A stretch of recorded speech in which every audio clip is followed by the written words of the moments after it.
Өткен видеода мен сіздерге Кеңес одағы мен Ресей жайлы видео түсіремін деп айтқан болатынмын. Бірақ аяқ астынан Дубай қаласына жол жүруге тура келді. Дубайды көп адам қымбат деп айтады. Ол әрине рас. Бірақ Дубайдың көп жерлерін тегін немесе арзан бағаға көруге болады. Сонымен бүгін мен сіздерге Дубайға экономды түрде саяхат жасауға болатынын көрсетемін. Бүгін мен сіздерге Дубай қаласының ескі бөлігіне саяхатымды көрсетемін. Әлемдегі ең биік ғимарат Бурдж Халифаны және оның жанында тұрған әлемнің ең үлкен сауда керуен орталығы Дубай Моллды көрсетемін. Дубайдың ең көрнекті жерлерінің бірі болған, небәрі 15 жылда салынып біткен Дубай Марина және Джумейра Бич резиденсті көресіздер.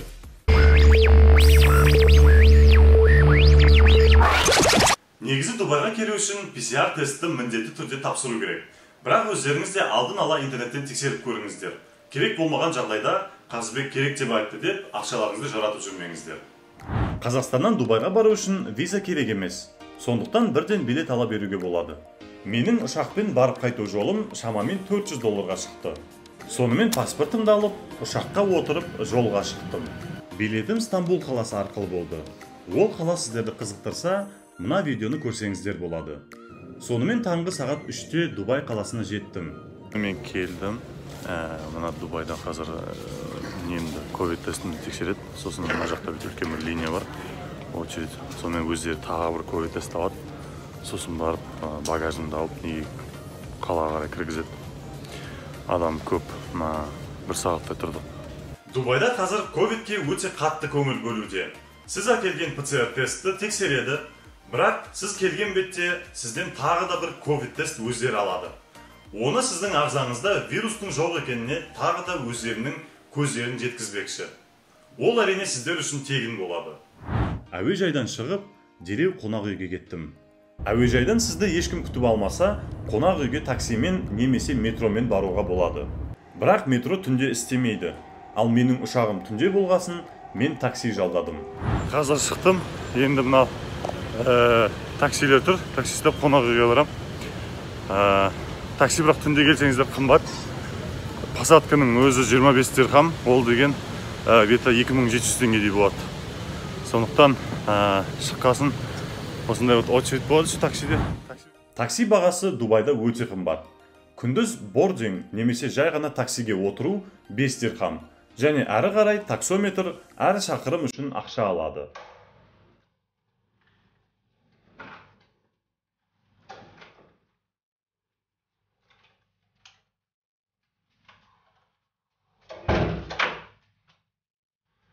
Жолдан біраз шаршадым шыны керек. Өйткені менің жолым Анталиядан Стамбулға болды, одан кейін Трабзон қаласына ұштық, және содан кейін ғана Дубай қаласына ұштық. Қонақ үйге келгесін дереу ұйқыға баттым. Ал таңертең ұйқыдан оянып, тез ара шаруаларымды істеуге кірістім. Таңғы ас ішіп алып, мен қаланы аралауға шықтым. Аралағанда өтірік айтпай қояйын, бұл қалада өзім бір жыл тұрғасын, көп жерлерін жақсы білемін. Ең біріншіден мен ескі қалада серуендеуден бастадым. Достар, мен қазір Дубайдың Соук Аль-Сиф деген жеріндемін. Соук деген араб тілінен базар дегенді білдіреді. Әр араб мемлекетінде осындай соук деген жерлер болады. Катарда да бар, Бахрейнде де бар, Сауд Арабиясында да бар. Осы Дубайда да осындай соук деген жері бар. Бұл жер Дубайдың бұрын қандай қала болғанын көрсетеді. Аль-Сиф Дубайдың осы жағалаудағы бұрын Энджу маржан базасы ретінде болған екен. Ұзындығы 1,8 шақырым жер екіге бөлінген. Біріншісі орта ғасырлық діни араб архитектурасымен салынған қала болса, екіншісі қазіргі заманғы құрылымдардан тұратын ғимараттар.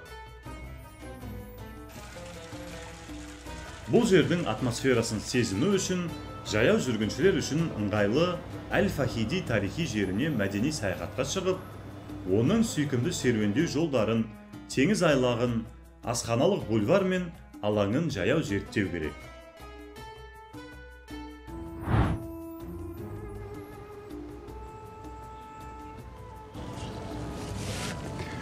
Достар, бұндай әдемі жерде неге адам жоқ деп ойласаңыздар, өйткені ыстық. далада қазір 45 градус.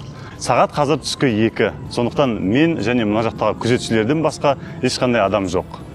Айтпақшы, бір маңызды ақпаратты айтуды ұмытып кетіппін. Дубайда 2 жыл мезгілі болады. Біріншісі жаз, ал екіншісі өте ыстық жаз болады. Жаз мезгілі қарашадан сәуірге дейін болса, өте ыстық жаз мамырдан қазанға дейін жалғасады. Өте ыстық жаз мезгілінде Дубайға туристер аз келеді. Сондықтан қонақ үйлер, ресторандар, кафелер, ұшақ билеттері деген сияқты қызметтердің барлығы арзандайды. Ғимараттар құмтаспен безендірілген, ескі әлемнің және Дубайдың өткен өмірінің көрінісін ұсынады. Достар, мына жер шынында да өте керемет. 1001 түн ертегілеріндегі қалалардың атмосферасын осы жерде сезінуге болады екен. Және әлсиф яхтаның жүзу қондырғыларын және су такси қызметін ұсынады. Оған қоса, бұл ескі қалашықта көптеген ресторандар мен кафелер бар.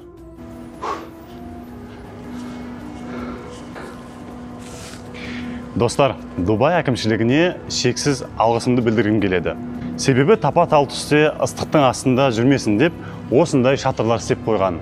Туристер үшін барлық жағдайлар өте керемет жасалған. Дубайда инфраструктураның көбісін адамдар үшін жасайды. Мысалға, мынаны қарап көріңіздер.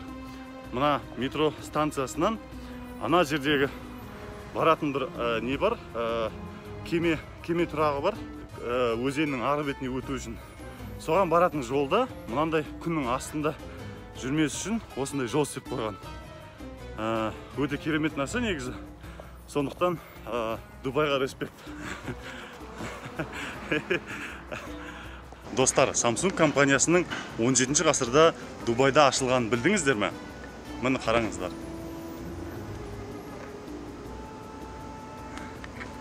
Қызығы? Әрине бұл қалжың. Samsung оңтүстік Кореяның компаниясы 1938 жылы құрылған болатын. Бірақ айтқым келгені, көптеген компанияларды осы ескі қаланың дизайны мен архитектурасына ұқсатып ашып қойған. Бұл деген өте ерекше әсер туғызады. Ал егер ыстықта жүріп шөліңізді басқыңыз келсе, онда Starbucksқа кіріп, осындай суық сусындарды алсаңыз болады.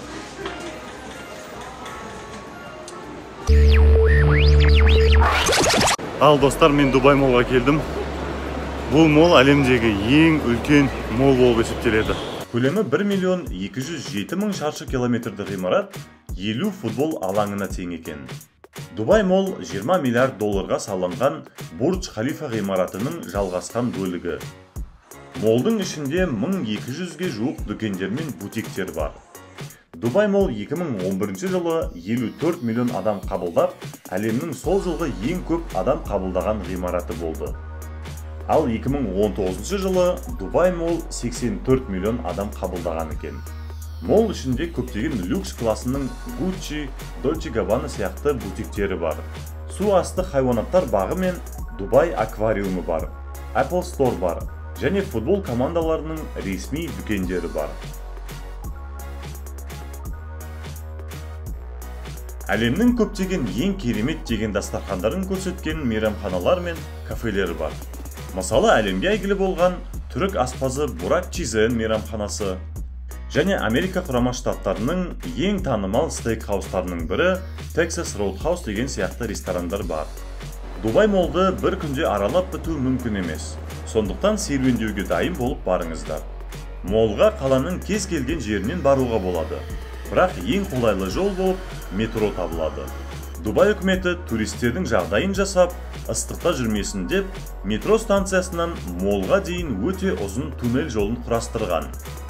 Көрейік енді қанша жүретінізді Дубай молға дейін метродан. Ал кет, бастайық.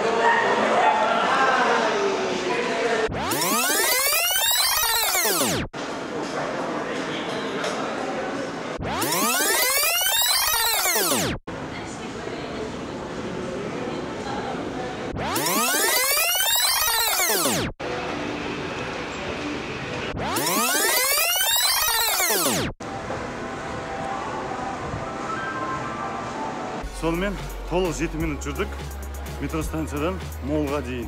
Кешкі сағат 6-дан бастап Дубай фонтаны шоуы басталады. Оны сыртқа шығып, немесе ресторандарда отырып тамашалауға болады.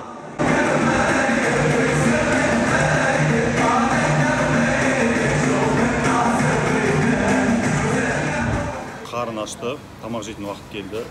Сондықтан мен қазір осында бір пакистандық ресторанға кірдім. Ішін көрсетпей ақ қояйын енді. Адамдар отыр тамақ жеп. Дубайда араб тағамдарын табу кішкене қиындау. Оған қоса Дубайдың 90% үндістер мен пакистандықтар болғасын, тағамдардың көбісі сол елдердің тағамдары. Үндіс тағамдары өте ащы, ал Пакистан тағамдары Орта Азия тағамдарына өте қатты ұқсайды. Сондықтан мен осы пакистандық ресторанға келдім. Өзім әдетте бір жақсы көретін бір тағамым бар, аты джал фрези. Қазір әкелгесін көрсетемін.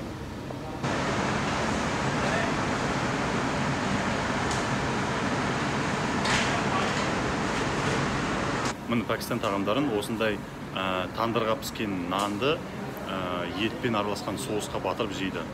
Ал дәмін көрейік.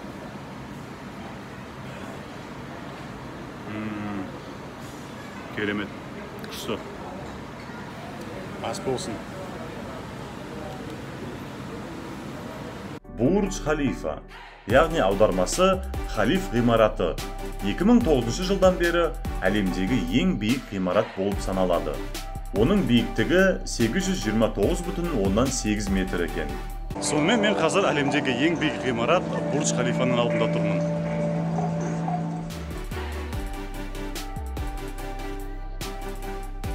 Ғимаратты құрастыру үшін үкімет $1,5 миллиард жаратқан екен. Ғимаратта негізгі 154 қабатқа қоса 9 жер асты қабаттар бар екен.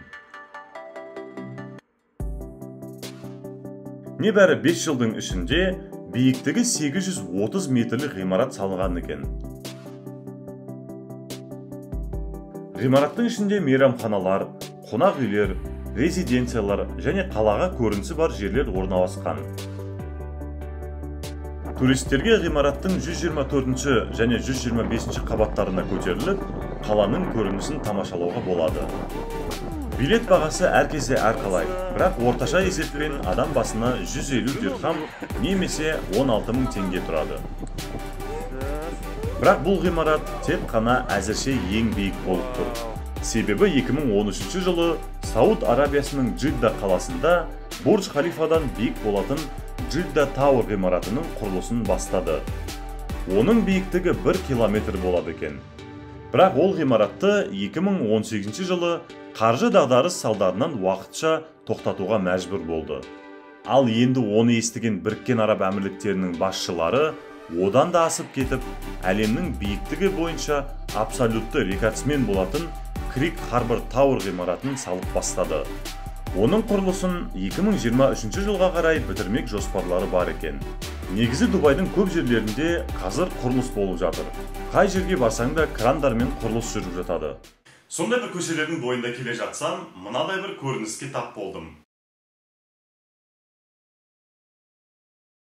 Ештеңеге ұқсап тұрған жоқ па? Әрине бұл қалжың. Дубайда коррупция жоқ. Ол жерде керісінше өзінің атағына өте қатты қарайды. Ал мына жер жай ғана метро станциясының жалғасы болатын линия. Жалпы Дубайда әр ай сайын жаңа метро станциялары ашылып отырады. Дубай метросы мені таңғалдырды. Әйелдер үшін бөлек бір вагон жасап қойған. Өте ыңғайлы және дұрыс шешім деп есептеймін. Сіздер қалай ойлайсыздар? Комментарийге жазып өз ойларыңызды бөлісіңіздер. Мен қазір Дубай метросының ішінде тұрмын. Метроның ішінде ешқандай жаман иіс, кір лас деген жоқ, ешнәрсе. Бәрі тап-таза, жаңа метро сияқты. Көптеген мына станцияларын жазып қойған осындай. Және де метро мынандай қаланың үстімен жүреді. Сонда бір экскурсия сияқты болады да. Сондықтан өте қызық. Камераны шығарып қойып, бәрін түсіруге өте ыңғайлы. Сосын тағы метроның ішінде тамақ, су мынандай алып ішетін болсаңыздар, ондай ешнәрсе болмайды. Бірден штраф салады. Міне қазір көрсетейін. Мысалы темекі шеккені үшін 200 дирхам дейді. 200 дирхам деген 20.000 теңге дейік. Міне қазір көрсетемін. Көріп тұрған жастар. Сағыз шайнауға болмайды, тамақ жеуге болмайды дейді. Метрода сағыз шайнаған үшін 100 дирхам штраф салады екен. Дубай Марина. Дубай Марина Дубай қаласының батыс бөлігіндегі аймақ. Бұл аймақ элиталық курорт болып саналады. Дубай Марина деген Дубайдың ең жартынды дамыған райондарының бірі. Бұл жерде көптеген қонақ үйлер мен ресторандар, түнгі клубтар және тұрғын үйлер бар. Аймақ ұзындығы 3 шақырым болатын қолдан жасалған айлақтың айналасында салынған. Марина деген орыс қызының аты емес. Марина ағылшын тілінен яхталарға арналған айлақ дегенді білдіреді. Дубай Марина құрылысы 2003 жылы басталған болатын. Жобаның құнын есептеу қиын болады. Өйткені құрылыс қаланың да, жеке компаниялардың да қаржысына жүргізіліп жатыр. Бірақ 15 миллиард ақш долларына жуық сараптамалық бағалар бар. Қазіргі күні көптеген әлемге танымал киноларды және әншілердің клиптерін осы Дубайда түсіреді. Мысалы, Том Круз ойнаған «Миссия невыполнима» киносының 3-ші бөлімі осы Дубайда түсірілген. Ал сол кинодағы атақты Бурдж Халифаға мінген трюкті Том Круздың өзі істеген екен. Ондайды әдетте каскадерлар істейтін еді, бірақ бұл кісі өзі істеймін деп шешіпті. Оған қоса американдық Imagine Dragons тобының Thunder әніне клипті осы Дубайда түсірген болатын. Және осындай тізімдер жалғаса береді. Айтпақшы, Fast and Furious немесе Форсаж киносының 7-ші бөлімінде осы Дубайда түсірген деп қателеседі көп адам. Себебі ол киноны Дубайда емес, Абу-Дабиде түсірген. Jumeirah Beach Residence немесе JBR. JBR-де 200-ден астам көп қабатты ғимараттар бар. Ал 40 ғимараттың биіктігі 250-ден 516 метрге дейін жетеді. Жергілікті JBR жағажайы Біріккен Араб Әмірліктерінде ең күшті деп саналады. Таза теңіз, киім ауыстыратын бөлмелер мен дәретханалар, жақын жерде көптеген кафелер мен барлар бар. Бұл аймақ экспаттардың, жастардың және туристердің орталығы болып есептеледі. Сондықтан көптеген керемет ресторандар, кафелер, қонақ үйлер және түнгі клубтар осы аймақта орналасқан. Дубайдың көптеген Lamborghini, Ferrari сияқты көліктерін осы жерден әр 2 минут сайын көре аласыздар. Мұна кереметтің барлығына қарап, басыңызда о шіркін, осы қазақтар неге арабтар сияқты бай емес деген ой келсе, онда мұна видеоны көруге ұсынамын. Сол видеода бәрін анық түсіндірдім. Global Village Dubai. Бұл қысқы сауда фестивалі кезінде өткізілетін үлкен жәрмеңке. Өзінің танымалдылығының арқасында жыл сайын қарашадан сәуірге дейін өтеді. Әр жыл сайын 5 миллионнан астам әмірліктердің тұрғындары мен қала қонақтары барады. Қалай қызық па видео? Қызық болса, каналыма тіркеліп, жанында тұрған қоңырауды қосып қойыңыздар. Жәрмеңкенің мақсаты әрбір ел келген қонаққа өз халқының өмірі мен мәдени дәстүрлерімен таныстыруға, этникалық атрибуттарды, киімдерді, тауарлар мен сыйларды көрсетуге және ұсынуға тиіс павильондар салады. Бұл жерге келгенде сіз бүкіл әлемге саяхат жасағандай боласыз. Себебі әлемнің 75 елін көрсететін павильондар бар. Кіру билет құны адам басына 15 дирхам. Экспо Дубай 2020. 1 қазанда Дубайда Экспо 2020 ашылады. Ол көптен күткен жоба. Негізі Экспо өткен жылы болу керек еді. Алайда әлемді қамтыған пандемия салдарынан 1 жылға шегертуге мәжбүр болды. Негізі Экспо әр 5 жыл сайын болып тұратын оқиға. Қалай 5 жыл сайын болады? 2017-те ғана Астанада болды емес пе? Деп ойлаған шығарсыздар. Бірақ Экспоның 2 түрі бар. Ғаламдық және арнайы. Ғаламдық көрме ауқымы ірі көрме болып есептеледі. Көрмені өткізудің қымбатшылығына байланысты және негізгі павильондардың дизайны мен құрылысын жаңадан бастап салуына байланысты көрменің бұл түрін 5 жылда 1 рет өткізеді. Ал арнайы көрме болса, көлемі мен жалпы құны бойынша кіші және ұзақтығы қысқа болады. Экспоның бұл түрі арнайы бір тақырыпқа арналады. Мысалы, Астанада болған Экспоның тақырыбы болашақ энергия болды. Сонымен Астанада болған Экспо арнайы көрме, ал Дубайда болатын Экспо ғаламдық көрме. Келесі жолы көрме 2025 жылы Жапонияның Осака қаласында өтеді. Экспоға кіру билет құнын мына жерден көре аласыздар. Miracle Garden. Дубай Miracle Garden әлемдегі ең үлкен гүлзар. Оның ауданы 72.000 шаршы метрді құрайды. Бақша аумағында құлыптар мен гүлден жасалған шынайы үйлер бар. Және оның басты тартымдылығы гүлден жасалған әйгілі ғимараттар мен архитектуралық құрылымдардың көшірмелері. Бұл бақта 50 миллионнан астам гүл отырғызылды. Оның ішінде әртүрлі мүсіндік композициялар жасалған. Билет құны 50 дирхам. Бірақ менің деген гүлдерге аллергиям бар. Сондықтан бара алғаным жоқ.